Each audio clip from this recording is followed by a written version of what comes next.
my god, guys, this looks like a highlighter. Hi everyone, Chelsea Studio here, and today we are testing out these koi watercolors.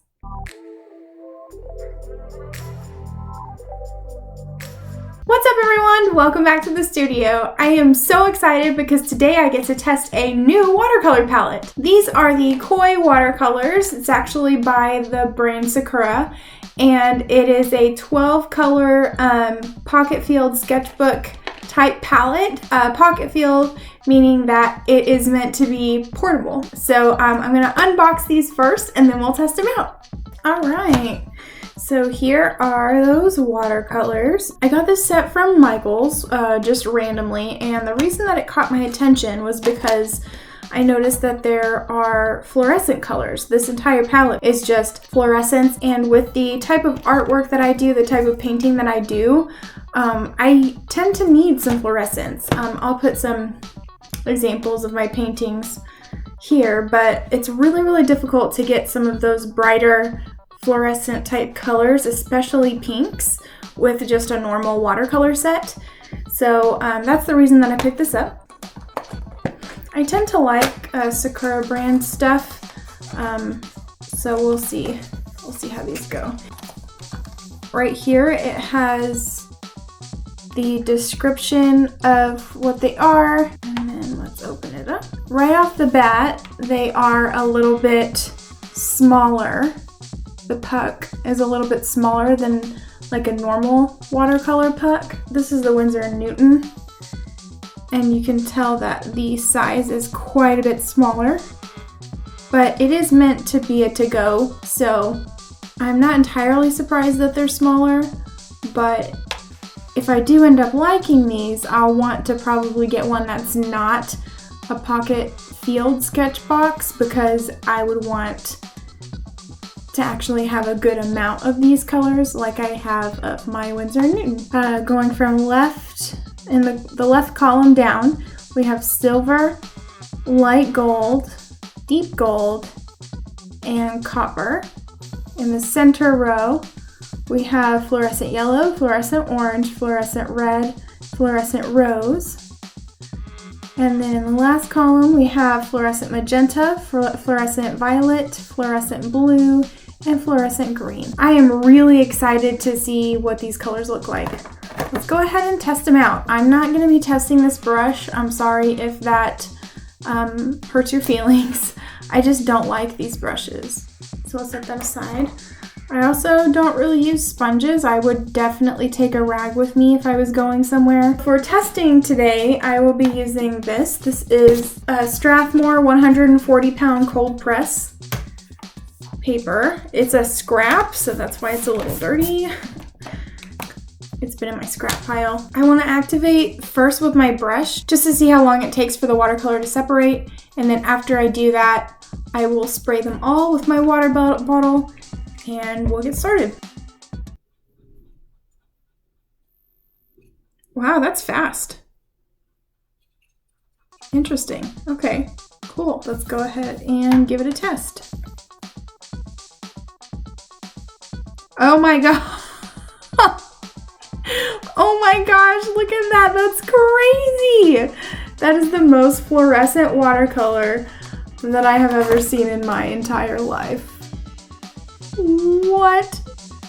Okay, all right, I'm super excited. I was excited before, but now I'm even more excited to try these out because that is crazy. Wow, just putting the water on top of them, you can already see that they're gonna be intense. My guess is that the blue and the purple are gonna be the least fluorescent out of all of them, but that's pretty normal for a fluorescent color. I could probably get this fluorescent blue with some of the other watercolors that I have, so I'm not really super impressed with that, but it is a really nice texture.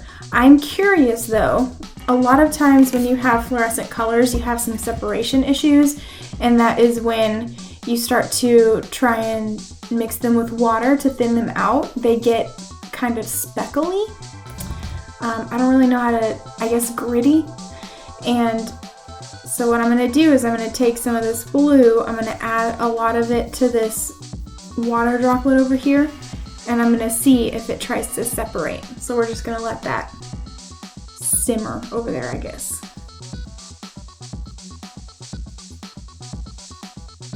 Oh wow, this is a lot brighter than I thought it was gonna be. Oh, I love this one. I love this one. Ooh, so pretty.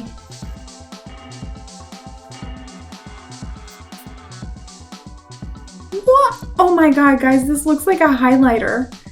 What is this? Oh, I love it so much.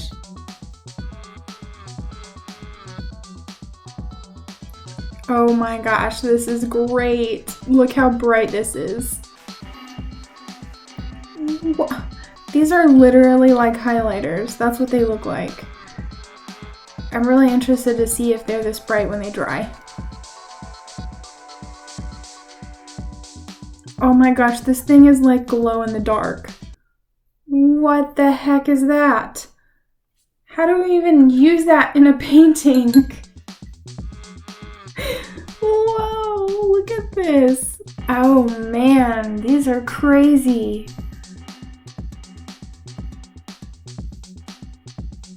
Oh my gosh. I'm noticing that they're drying really fast in the pan, so that could be a good thing or a bad thing depending on your opinion, but that's impressive.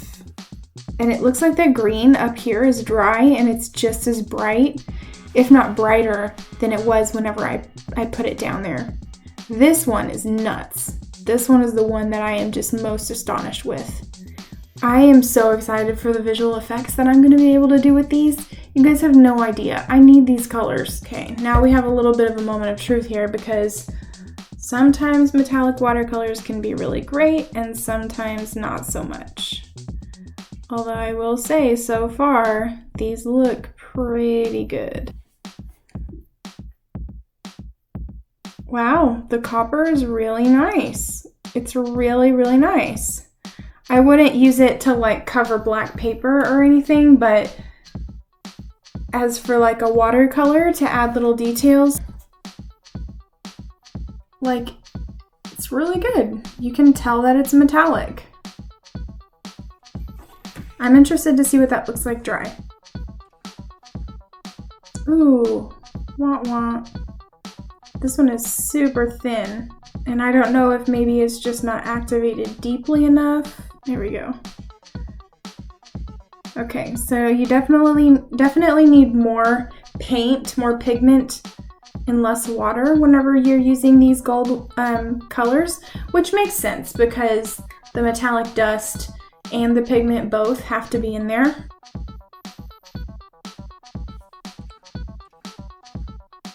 Oh no, it's still really see-through.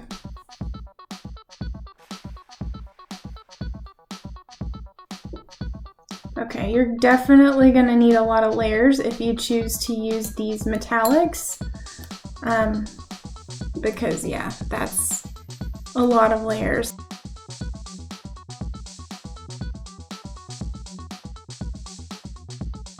This one's nice. It's hard to tell how see-through it is because this is white paper. Well, this is really dry, so let me put it over the purple and we'll see. Oh, okay, so it's not as transparent as I thought it was, but still a little transparent. So this would be really cool for some extra added effects. I'm not sure how I would use it, but it could be cool. I want to try mixing some colors and seeing if it affects it at all, so let me sketch something out real quick.